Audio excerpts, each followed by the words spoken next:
ॐ नमो भगवते वासुदेवाय जन्माद्यस्य यतो अन्वयादितरतश्च अर्थेषु अभिज्ञस्वराट् तेने ब्रह्महृदाय आदिकवये मुह्यन्ति यत्सूरयः तेजो वारिमृदां यथा विनिमयो यत्र त्रिसर्गो मृषा धाम्ना स्वेन सदा निरस्तकुहकं सत्यं परं धीमहि निगमकल्पतरोर्गलितं फलं शुकमुखादमृतद्रवसंयुतं पिबत भागवतं रसमालयं मुहुरहो रसिका भुवि भावुकाः. We now enter the 82nd chapter of the 10th Skandha of Bhagavatam. So Shuka Brahma Rishi in this chapter narrates a very interesting incident of the reunion of Krishna with the Gopas and Gopis of Vrndavan. So this was a very special occasion. There was once a major solar eclipse, and this solar eclipse was so huge that everybody from all over Bharat went to this place of Kurukshetra. So the solar eclipse was so extraordinary a celestial event at that time that everyone thronged from all sides to the sacred spot of Kurukshetra, because it was considered that taking a dip in the holy ponds in Kurukshetra around this solar eclipse is very auspicious. This is the place where Parashuram, the great warrior, had done a major sacrifice in Kurukshetra, and therefore everyone wanted to come there for this particular event.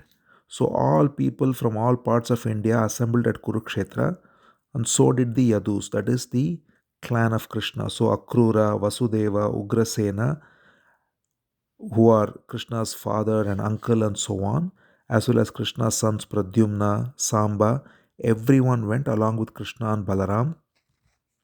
They all wore very beautiful garments, jewels, and they had great armor, and their wives were with them, and they proceeded in beautiful cars, in horses, that is, chariots and horses, and on top of elephants, and the women in palanquins, and people carrying them. So, in so many ways, there was a huge procession, and all the Yadus reached this sacred spot. They took a dip in the waters, and then they observed a fast during the time of the eclipse, which is the customary thing to not eat when there is a solar eclipse going on, because it is considered not good to burden the digestive system during an eclipse. So normally everyone keeps a fast during eclipse, and after the eclipse is over, people take a bath and then have food. So that's what the Yadus also did. They observed a fast, and then after the eclipse was over, they took a bath in the sacred waters again, and then they offered gifts to everyone around and so on. And then they made sumptuous dishes right there in the tents they had made and distributed it. And after that, they took some rest in the cool shade of trees there. And after all that, in the evening, they started visiting other people, because there were huge campground like places there, and people had come from all over the country. And so different kings of different regions, such as Matsya and Kekaya, Kerala, so south, north, east, west, all directions people had come. Kings had come. So all the great kings had all come from all directions. So the Yadus went and embraced them. But most importantly, they heard that Nanda and the Gopas and Gopis have also come. That is, the head of Vrindavan, our own Nanda Maharaja, the foster father of Krishna, Yashoda, the foster mother of Krishna, and the Gopas and Gopis, that's the cowherd men and women, they had also come because of this auspicious occasion to Kurukshetra, and they also learned that Krishna has come there along with the Yadavas. So they came looking for Krishna, and they first found the Yadavas, and the Yadavas were so happy to see them, and so they got up instantly to go and embrace Nanda, and Vasudeva was there, and all the Yadus were there. They were also happy. So all the men embraced each other. The Yadava men embraced the cowherd men, Gopas. Vasudeva embraced Nanda, and similarly the women embraced the Gopis, and everyone was so happy. And not only that, all the Pandavas had come. So Kunti was there. Kunti was there to see her own brother Vasudeva. And so she spoke to Vasudeva and said, oh brother, we are going through so many difficulties because this is the time when Pandavas were going through so much suffering. And Vasudeva said, indeed, we have also been put through so many difficulties because of Kamsa. We are now finally settled in Dwaraka, and finally we have some peace. After all, everyone is like a toy in the hands of Providence, and everyone is subject to the control of the supreme ruler who moves everyone according to his will, says Vasudeva. He says, Ishasya hi vashe loka kurute karyate athava. So the Lord, the supreme ruler, keeps everyone in his will, and everyone is subject to his will all the time.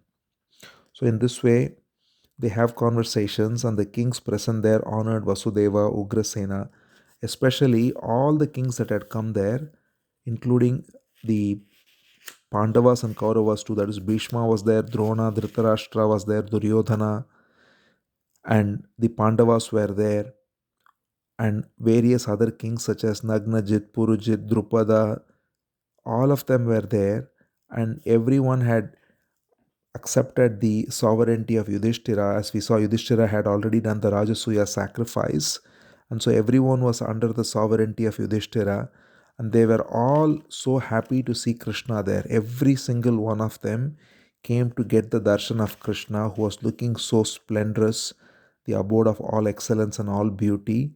They saw Krishna, and Balaram and Krishna, of course, humbly served all of them, honored them, embraced them.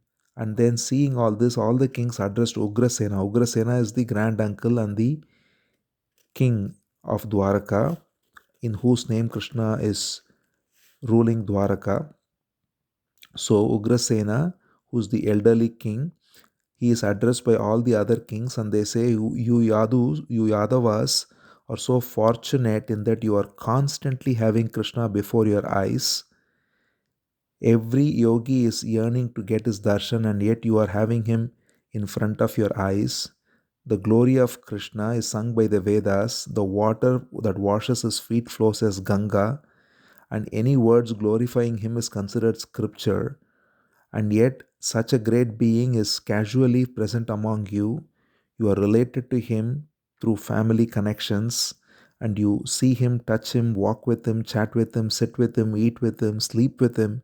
So you are also fortunate, is how the kings present there, they all address the Yadavas and glorify them. Meanwhile, as we saw, Nanda has come here with the Gopas and the Gopis, and Nanda, having learned that Bhagavan Krishna is there, he has also come. And so as soon as Nanda comes there, everybody gets up. They are also happy to see Nanda, and everybody receives them. Vasudeva embraces them, as we already saw, and everybody is so glad. And finally, Krishna and Balaram see Nanda and Yashoda. And when Krishna and Balaram has already seen, as we saw, Balaram went to Vrindavan, and at least he spent some time, he spent a few months there, and there was wonderful association that the Gopas and Gopis, headed by Nanda and Yashoda, had with Balaram. But Krishna has not been seen for many, many, many years, and therefore, when Krishna was also seen, they were so happy. Krishna and Balaram, of course, bowed down to Nanda and Yashoda, and Nanda and Yashoda were overwhelmed with emotion. They had tears choking their eyes.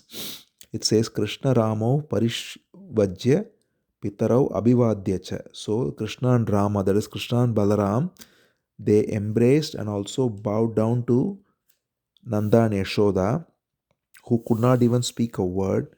And so the blessed Yashoda and Nanda simply embraced them, held them tightly in their arms, and shed tears of joy.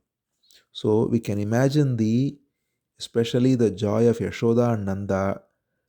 Yashoda had such beautiful pastimes with baby Krishna as he grew up all the way up to a teenager, taking care of him every single day with so much love. And then she hasn't seen him once he left to Mathura for many, many years. And now she finally gets to see her beloved Krishna. And so she treats him just as the young boy that she remembers him as. And she hugs him, and she is filled with motherly love. And Rohini and Devaki, that is the biological mothers of Balaram and Krishna, they also embrace Yashoda and they thank Yashoda for all that she has done. They say, how can we forget what you have done?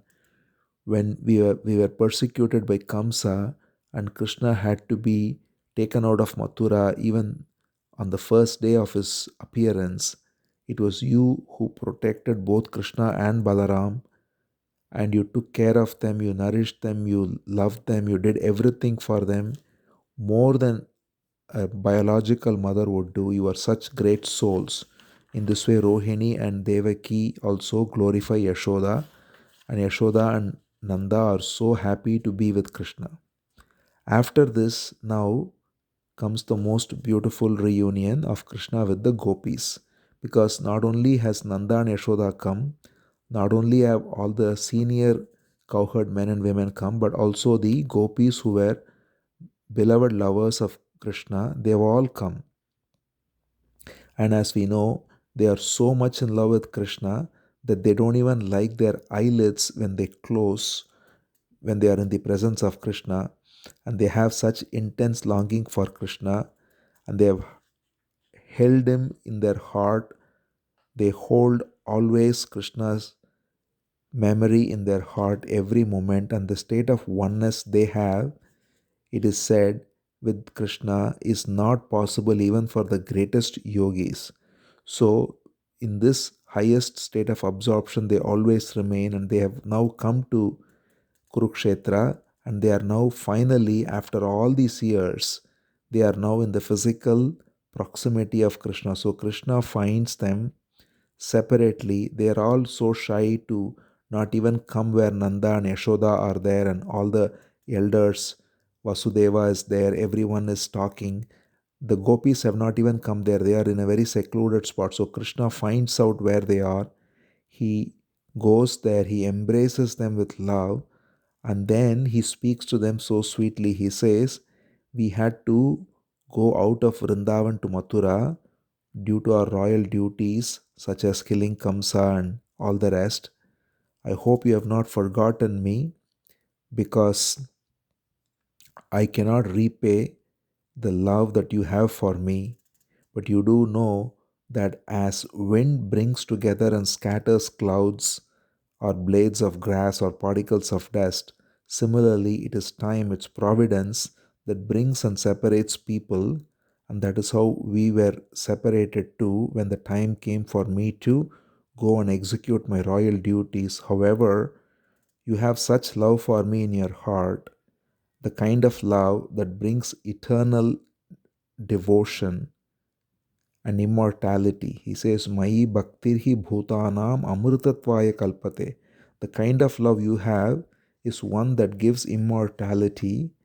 And so you are all so blessed that you have such transcendental love for me, because he says in a very confidential, beautiful way, he says, I am the beginning and the end of all beings. I am within and without.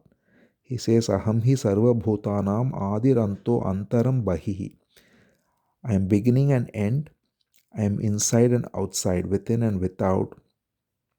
Just as the five elements are within and without, I am also within and without. This is mentioned way back in the second Skandha in Chatushloki Bhagavatam 2.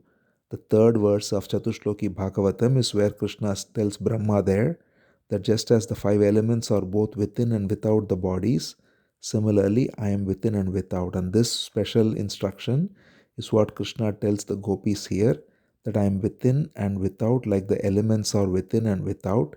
I am all pervading, everything appears only in me, and therefore Krishna instructs them on the highest wisdom of self-realization. Listening to this, the gopis are completely rid of any last trace of attachment whatsoever, and it is said that they become one with the Supreme Being. And they offer a beautiful prayer to Krishna saying, O Lord, from whom Brahma himself, the creator, has come, the one who, the greatest of yogis with infinite wisdom, they always contemplate you in their hearts. Your lotus feet alone is the support for people to get out of mundane existence. So kindly bless us that your lotus feet may ever remain in our heart as we are engaged in our household duties. So, of course, the gopis are already established in that state, and Krishna has already confirmed it. Yet, out of their humble devotion, they offer this as a prayer that Krishna's lotus feet may not ever leave their hearts, which is already the case. And Krishna, of course, blesses them to be so. And thus, with this beautiful, sweet interaction, happens the reunion of Krishna with the Gopis of Vrndavan after so many years. And with this beautiful chapter ends. Om Namo Bhagavate Vasudevaya.